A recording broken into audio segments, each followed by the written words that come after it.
I think that may be the real threat that we see in the next election is that what happens when the internet no longer is a good provider of information, because we just can't trust what's coming to us.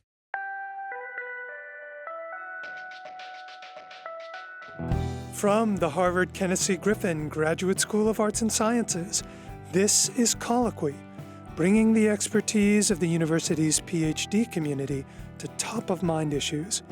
I'm Paul Massari.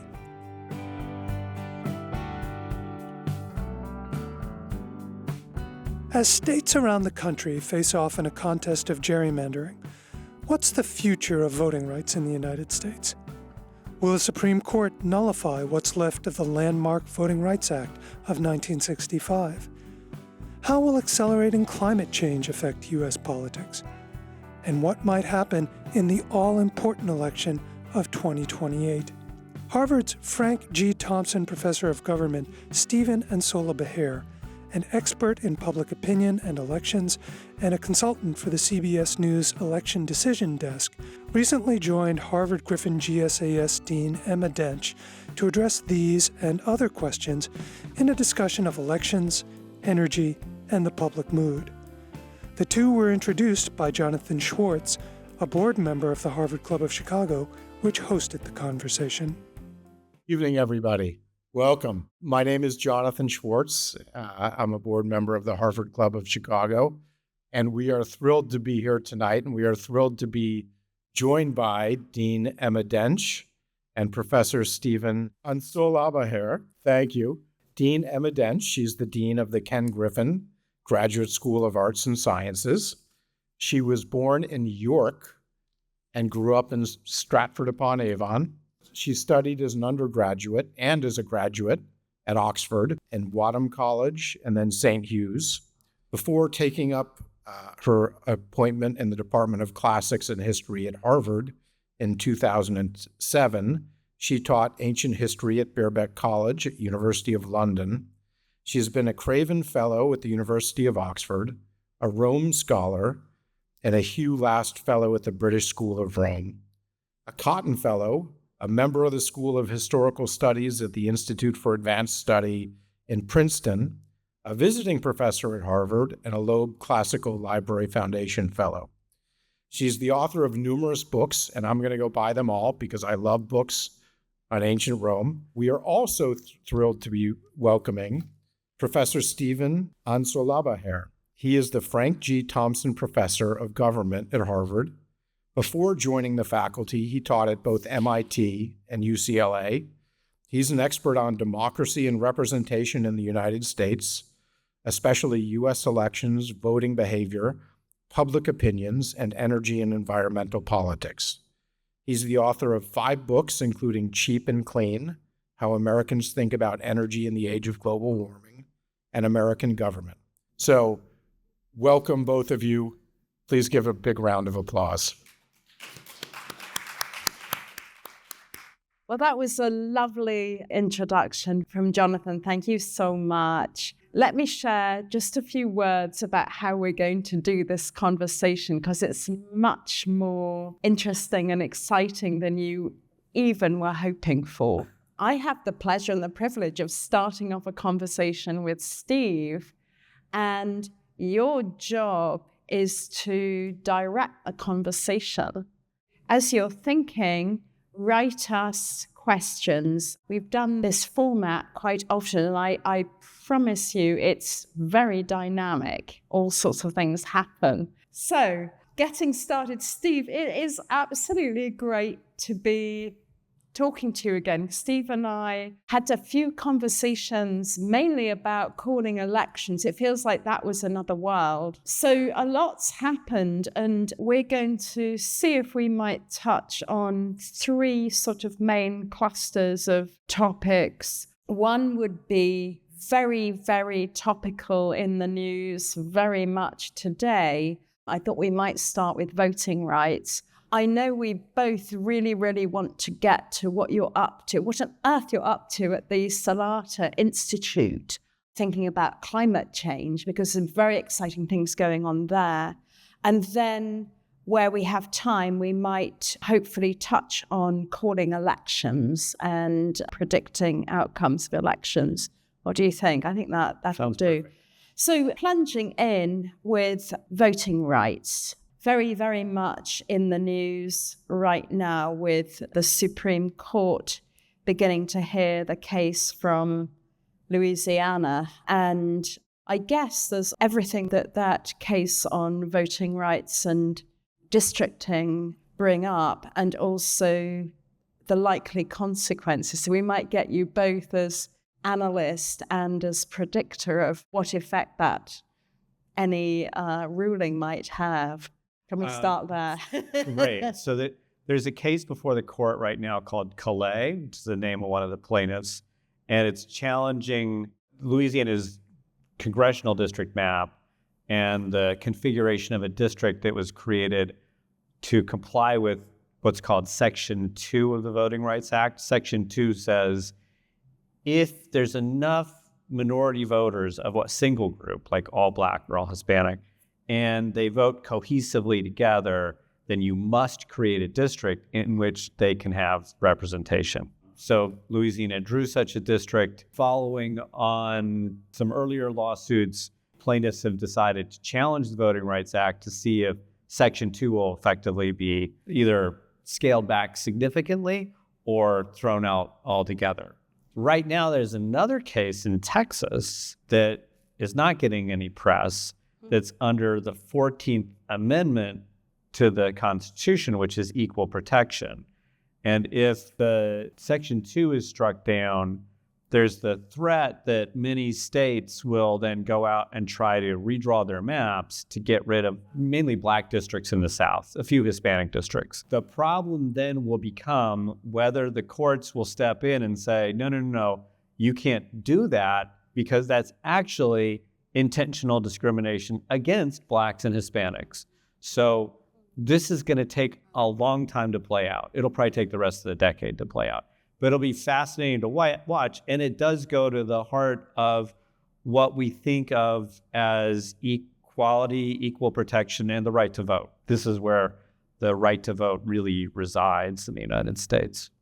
That's so interesting. I wonder if you could give us a bit of historical perspective, but on, as far as I understand it, and remember, I'm always a bit of a learner when it comes to American politics. Yeah. Let's say I'm pretty humble about what I don't know, but my understanding is that the Voting Rights Act was formulated in very different contexts. What's changed? Yeah, so the Voting Rights Act was written in 1965, and it prohibited devices to discriminate against the access to the vote. It was really aimed at getting rid of literacy tests, poll taxes, things like that.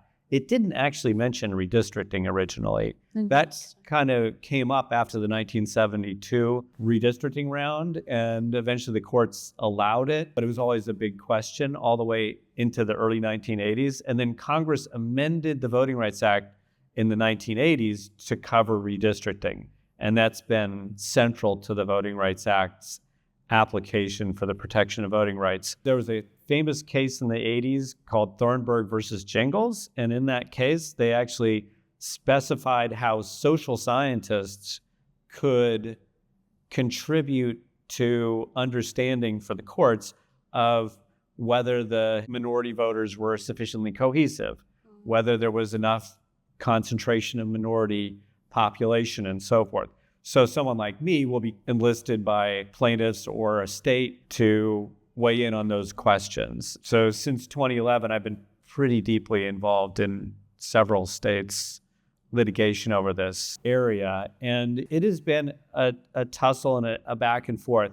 I would say that the thing that's changed in our society that the courts have not been able to figure out is that we no longer live in the world of 1965. The world of 1965 and the problems that the Voting Rights Act went after were very much black and white Southern politics. And we now live in this multiracial society, and there's no guidance from the Voting Rights Act about what do you do with a place like Houston, where you have Blacks and Vietnamese and Hispanics all living close to each other, voting similarly. Well, do they get a district? Do they not get a district? What does the district look like? Is it supposed to be Hispanic?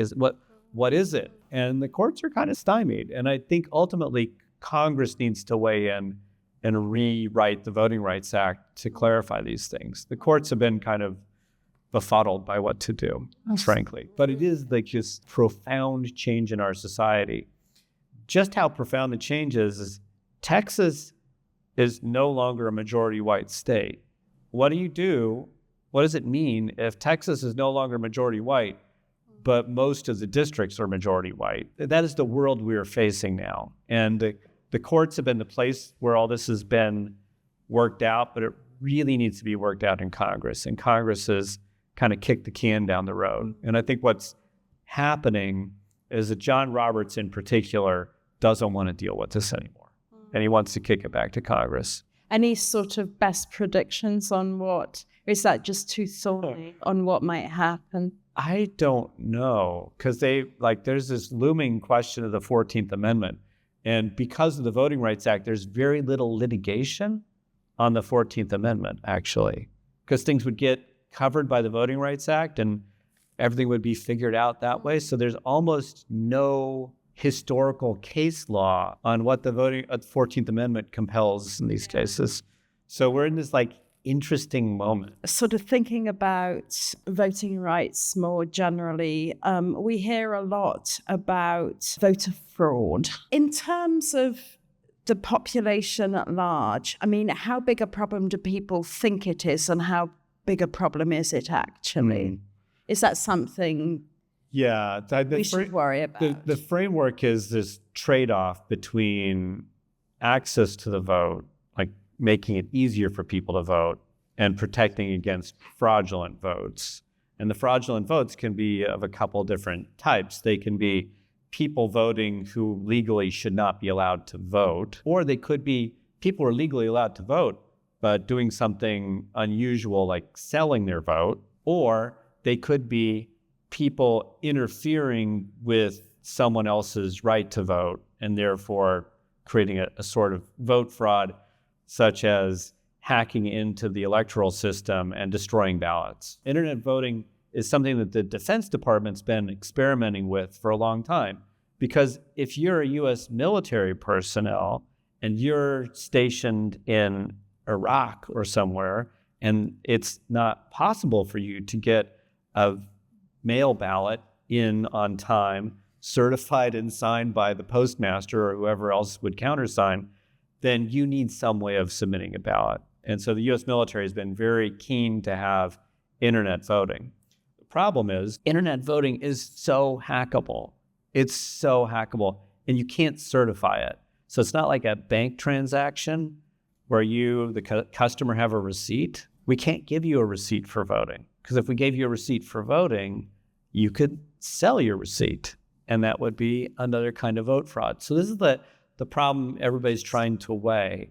And the really sticky part about vote fraud is that if it's a very close election, you don't need a lot to disrupt it, right? Imagine if in 2000 in Florida, which was separated by 500 votes, you had an appreciable amount of demonstrable vote fraud. It's like, well, what would you do? Some states have rules. So one of the cases I was involved with involved the 9th Congressional District in North Carolina a few elections back, and somebody had gone through rural areas, solicited people, figured out who was going to get an absentee ballot, and then offered to help them. And if that person didn't like the way that person was going to vote, they later destroyed the ballot and never mailed it in. And we were able to document that the amount of ballots destroyed was actually bigger than the margin by which the candidate won. And so they actually had a new congressional election. They had a whole new election in that state. But not every state has the laws clarified about what you would do. And in something like a presidential election, that could be quite incendiary. Fascinating. the questions are coming in fast and furious, and they're very good ones.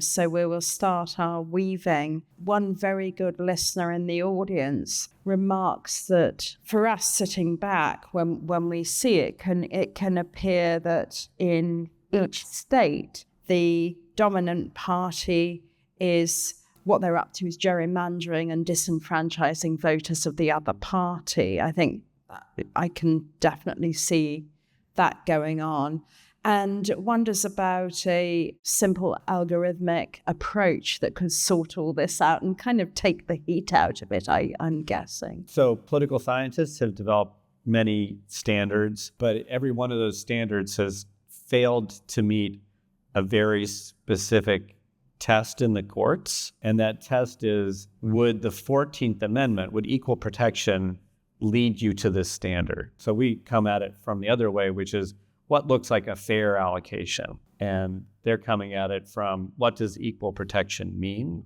And would it lead to that? And there was a case out of Wisconsin in the last decade where somebody actually got a standard accepted by the federal courts, but the Supreme Court struck it down, said we don't see the connection to the 14th Amendment. So that's still out there as a live question. And that's the challenge. Like, can you start with the 14th Amendment and arrive at an answer?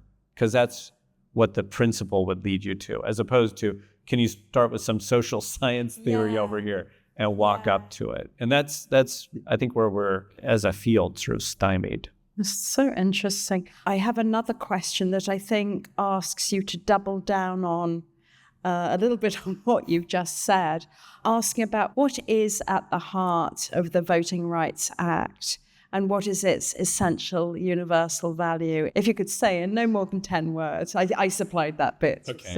Okay, voting rights haiku. How about that? The Voting Rights Act, at its heart, was trying to get rid of an old system of discrimination, mainly in the U.S. South. Some other states were really the focus of the Voting Rights Act. And again, there's this very live question, which I think this case and a prior case in Shelby County raised, which is whether or not the Voting Rights Act is something you would pass today. So I think that's the question. If we started anew, would we pass the same Voting Rights Act?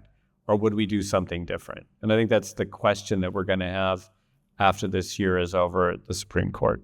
There's a cluster of questions, and please forgive me if I don't give your whole question, but I'm trying to be efficient and effective. There's a lot of interest in the room, essentially in kinds of manipulation of votes. And just giving you some brief examples, the idea of Russian interference, that's on some of our guests' mind. AI is on some of the guests' minds. Also, the influence of kind of mega non-eco companies, things like that. And I guess asking you to evaluate how much these interventions are manipulating the vote, and then what would we do about them? I think that's in a nutshell. So there are a few interesting ways in which you could manipulate elections, and there's some ways in which people think you can manipulate elections, but actually it's really hard. The first principle of the U.S. election system is it's horribly disorganized and decentralized, and it's run by amateurs, right? Like who works the precinct on election day? How many of you voted in the? You do?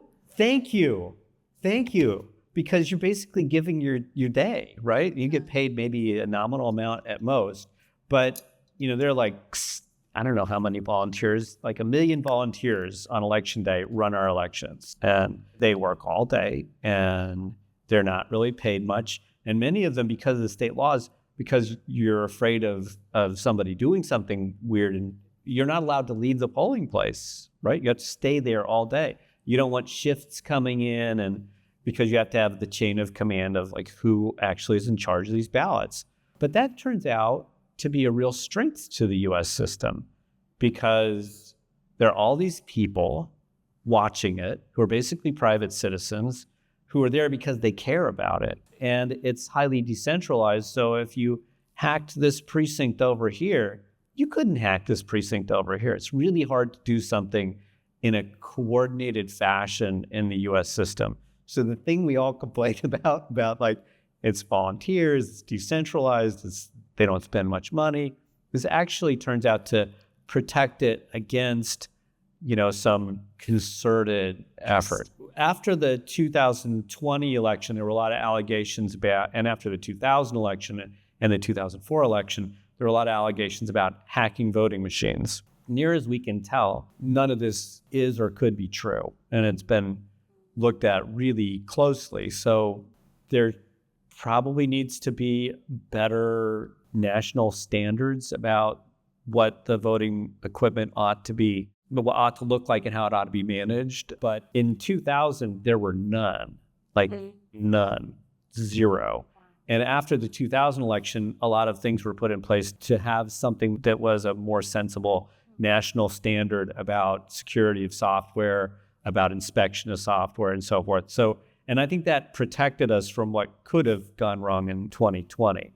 The other piece of the system is the registration system. This was pretty badly managed in 2000, and a lot was done to improve that. The concern now is that because most of that is now electronically managed, that somebody could get in and hack and disrupt it. Yeah. And so that's like the real fear of a hack would be a hack that disrupts the registration system. The states, because it's done at a state level now, are pretty good about maintaining backups and so forth. So even if there was a hack on election day, there would be a backup present in every state. So that wouldn't probably disrupt things. And then the final thing where there is probably a more real concern is the flow of information and communication. And that was 2016 Russia hack. Was not a hack of a machine, was not a hack of a registration list. It was a hack of the internet and the flow of social media and the capture of social media by Russia Today. And that's a tougher one. That's like, you have to be a pretty savvy consumer to know that RT means Russia Today and that your news feed is not coming from where you think your news feed's coming from. And that's, I think, the biggest concern that people in my discipline have about the hackability of elections. It's the hackability of the information flows. Is there any way of protecting against that? Does education help? What are the safeguards? Well, one thing that helps is we're all very partisan. So we had a meeting of the political analytics group. So New York Times and the CNN and Fox and all the news media participated, as did a lot of the political consulting firms and so forth. And we had a panel on forecasting and postmortems. And the question I put to the panel was, it's 2028, what's your postmortem? And all three of the panelists said, basically, they were afraid of the AI hack, where you just create AI bots that totally simulate whatever you want the other candidate to have mistakenly said, so that our information flows online become completely untrustworthy. I think that may be the real threat that we see in the next election, is that what happens when the internet no longer is a good provider of information, because we just can't trust what's coming to us. I would really like to talk to you a little bit about your work with the Salata Institute on climate change, and starting off very generally with a couple of questions. What are you, as a political scientist, what are you doing in the climate change realm? What is your contribution? And more generally, what are the people at the Salata up to? And is there work to do when we're hearing that there's de-investment in climate change issues? I got started working on energy issues in 2001 when I was at MIT. And my colleague, Paul Joskow, who's an economist at MIT, asked me to do a survey for a study that he and Ernie Moniz, who later became Secretary of Energy, and John Deutsch were doing. And their study was on nuclear power. And the question they were posing to frame the study was, given climate change, what should be done with nuclear power in the United States? It was a very good question. And Paul said to me, John and Ernie have a plan to build 400 nuclear power plants. There are 100. And John Podesta and John Sununu, who are advising on the advisory group for this study, think that John and Ernie are putting the cart before the horse and they want somebody to do a survey. And I was like, I don't need to do a survey to tell you how people are going to react to 400 new nuclear power plants being built in the United States, but I'd do a survey. And then they just kind of brought me into their group. So there's always been like a second thing I've worked on and continued to work on it. And then when Ernie came out of the administration, he said, we've been going about this all wrong, because he was studying fuel cycles, like the Department of Energy's organizations. Like there's a nuclear program, there's a coal program, there's a gas program.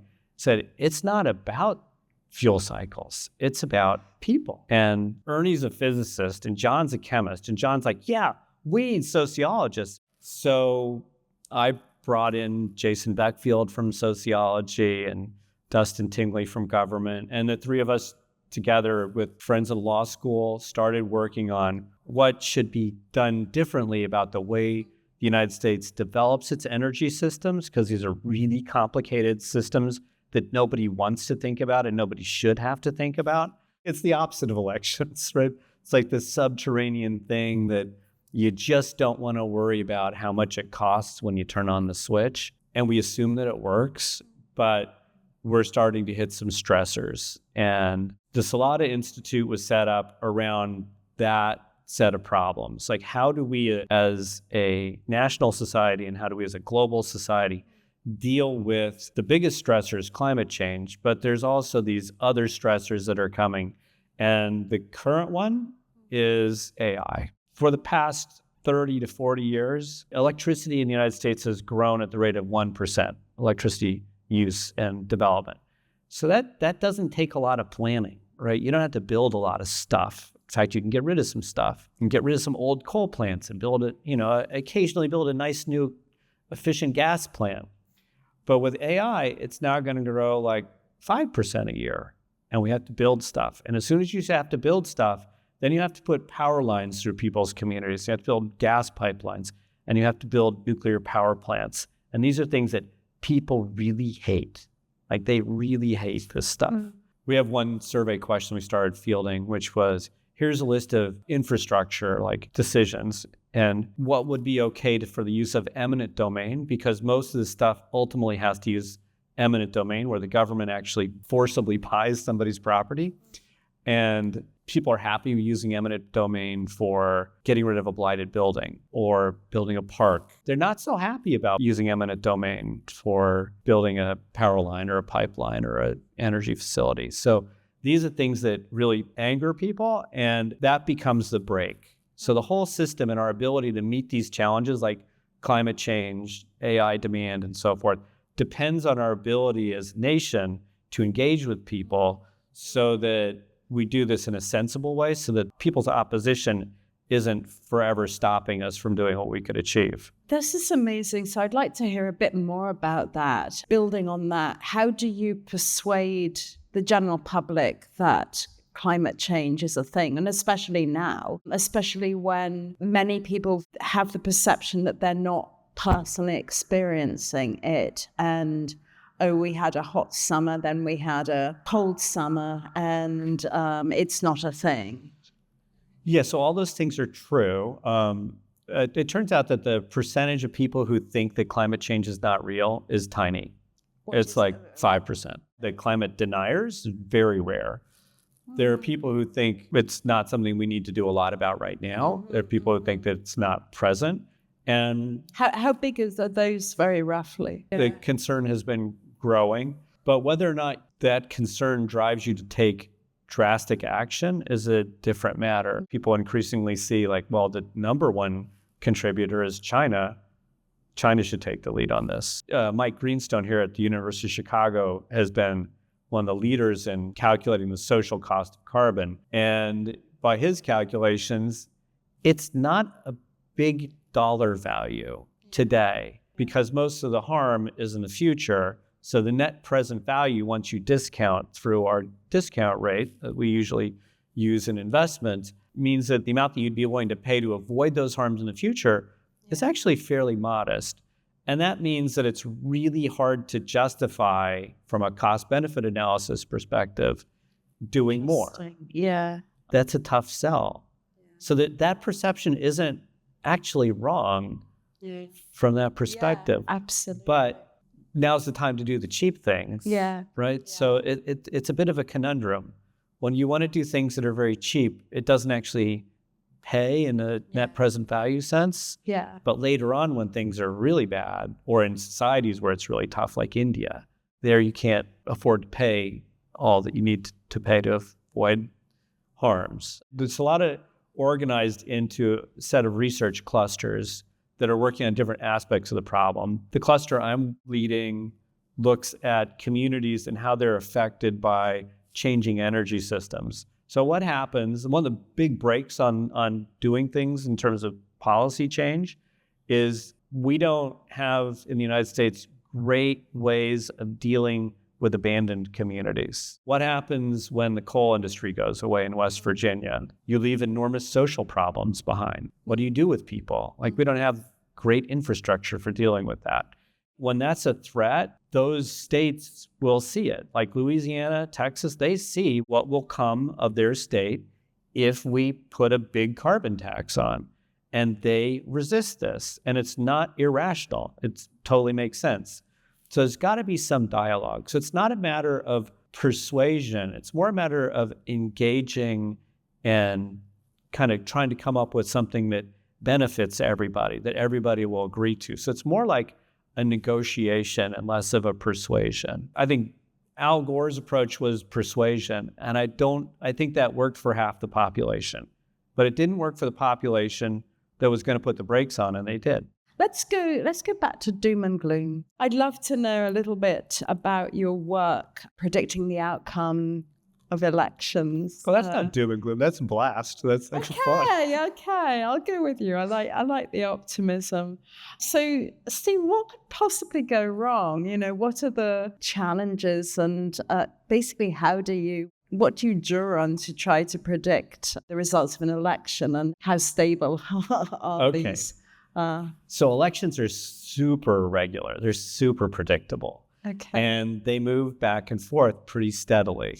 And this is one of the great things. And the UK is the same way. At CBS on election night, this is getting closer to what Jonathan's interested in. I had been on them since I started working with them in 2006 to develop a really simple and I think really stupid model. Our challenge is how do we know, we've got polls and all this other stuff, how do we know where we're at? So it's 7:30 in the evening. Do we know anything? Is it 8 o'clock? Do we know anything? It's 8:30. Do we know anything? And the simple model is take all of the elections where you've got completed returns in. So Indiana closes early, part of Florida closes early, we get some North Carolina results, we get Virginia results, and then compare those to the immediate prior election for that office. So if it's U.S. House, compare U.S. House. If it's president, compare president. And measure how much movement there's been. And then assume that amount of movement occurs everywhere else in the United States.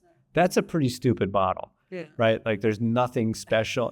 It's using Indiana and South Carolina to impute what happens in California. So I finally got them to start programming this on election night in 2016 and then in 2018.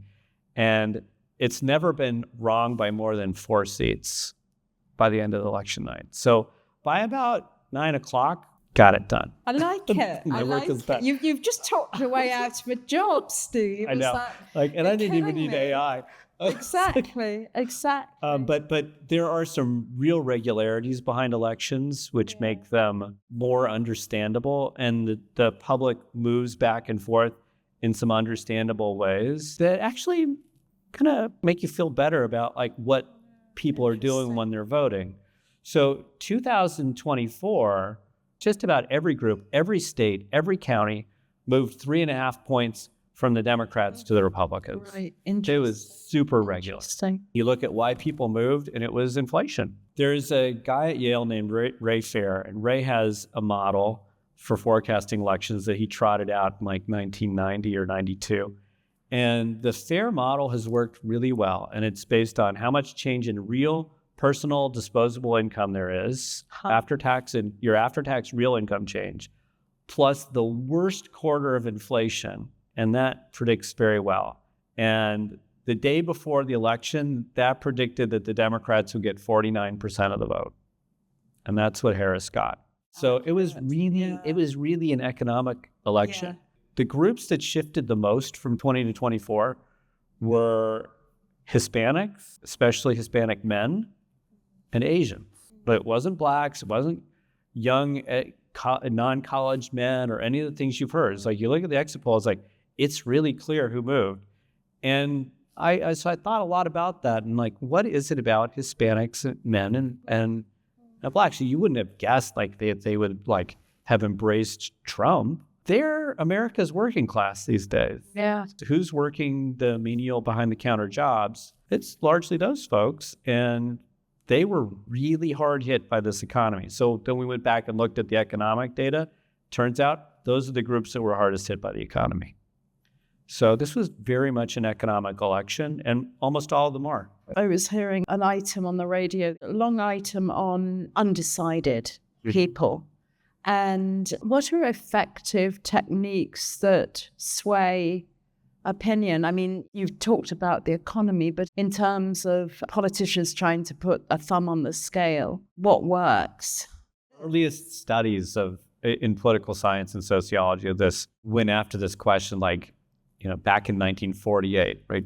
Truman versus Dewey, like who won that election? It was largely thought to be like a media phenomenon. And it's like they had these like intensive studies of these communities. They measured their media use and so forth. It's like didn't really move the dial that much. People very much think about their situation, their community, their culture. How is it being affected? And that is the biggest thing that is shaping the decisions they make and which party they align with and so forth. Are you saying it's profoundly local in all sorts of ways, or individual? It is individual, and the economy is complicated. Yeah. So if you ask somebody, what's the unemployment rate? You'll get different answers from different kinds of people. But it turns out those different kinds of people actually have different unemployment rates. Like a black man without a college degree has a different unemployment rate than a white woman with a PhD. It's like there's different unemployment rate. And that's reflected in their answers. They're experiencing different economies, not just locally, but just which stratum they're in the society. We hear a lot about the polls, and I'm just struck by how fine-tuned your analysis of, different demographies and their experience was just now. But habitually, it seems the polls get things wrong. Is that right? And they're getting worse because who picks up the phone, who answers the door, who does random polls that pop up on your phone and you think it might be a virus, and what if it's a bot? What do you do with polls? What do you think about polls before we actually get to 9 p.m. on election night? So on election night, I don't use them. Yeah. So, but before. But I use them a lot in my research. So there are different polling organizations, and they've approached the world differently. The best model is that the organization actually recruits people who will participate in different kinds of studies. So they'll recruit like 3 million people. And then when they've got surveys, they'll just do the surveys from those people and do them in a way that they match the general population. It protects them against bots. Bots are going to kill the industry because there's just no way to protect against bots. The terminology is that's the panel. So YouGov has a panel and so forth. And that's a pretty good way, that's proven to be a pretty good way to do a survey. The other kind of sampling is what's called river sampling, where you just put pop-up ads and see who will respond. We've done some studies of some survey firms that are using a lot of river sampling. And one of these studies turned up like somewhere between 25 and 40% of the respondents were bots or survey farms. They get a little compensation. So these people there's an incentive to create a fictitious respondent to get the compensation. And what's really pernicious about these operations is that they understand that the survey is most likely to pick a person whose demographics are hardest to sample because those people don't answer their phone very much. And who are those? Those are low education, minority males. So the groups that are hardest to sample get overweighted when they do the sampling weights to make the survey representative. So those fictitious characters are really messing up many of the polls that people have. That said, most of the reputable organizations that are doing surveys or media firms that are using surveys like the Fox News poll or the New York Times or the ABC Washington Post, they're all using that other methodology, which is more insulated from that. The polling has gotten way better than it was a long time ago, like just steadily better. What's changed is our expectations about what information we're able to get and how detailed it will be. Like 20 years ago, nobody expected any good polls at the state level. And now everybody expects really good polls at the state level. There's been a rise in expectation of what the polling industry can produce, as well as a degradation of phone polls went out. Nobody really does phone polls anymore. Pop-up ad polls are bad. If somebody came to me and said, I'm not in a rush to do this study, what's the best way to do it? I'd say use the Postal Service. One of the oldest methods we have. I like the low tech. I think to close out our conversation, there's still unfully answered interest in the actual mechanisms of voting. There's great interest in the mechanisms of poll watching and a request for you to come up with some better ways, since there's not been improvement in this space, better ways of doing the mechanics of poll watching. Are there approaches that you would recommend? What about private companies? I'm learning the concept of civic tech. I'm not sure I know what that is. One of the great things about the world we live in right now is that the explosion of technologies, like things that we have, like cell phones and such, has completely changed our ability to see something and communicate it. Like, so if you're a poll watcher, and you're allowed to be a poll watcher, if you're a poll watcher, you can actually alert somebody immediately if it's a problem. 25 years ago, in 2000 election, it was hard to alert people that there was something going on. It was hard to know how to do that. But now you can take photos of it and send it and put it out in the social media. And those are all things that are actually really healthy. And that's what civic tech is a lot about, trying to capture that space. In every domain I've worked in and work in, the new technology has just been revolutionary in a good way. So in redistricting, in 2010, it was really expensive to get a software license to actually draw a map. By 2020, every person can do their own districting map free online. There's software like Dave's Redistricting app that allows you just to go and play around. Super easy to use, point and click. That has empowered all the civil rights groups to see what's happening and to intervene, and to lobby the state legislature to get their representatives to say, no, there's another way to do this that's better. And so a lot of this technology that I've seen emerge in the democracy space has really revolutionized it in a good way. Last question. Looking ahead to 2028 and maybe staying away from the really obvious and unanswerable, but do you have any tips? What should we be looking out for? Both parties are going to have open primaries, and both parties have actually really good benches.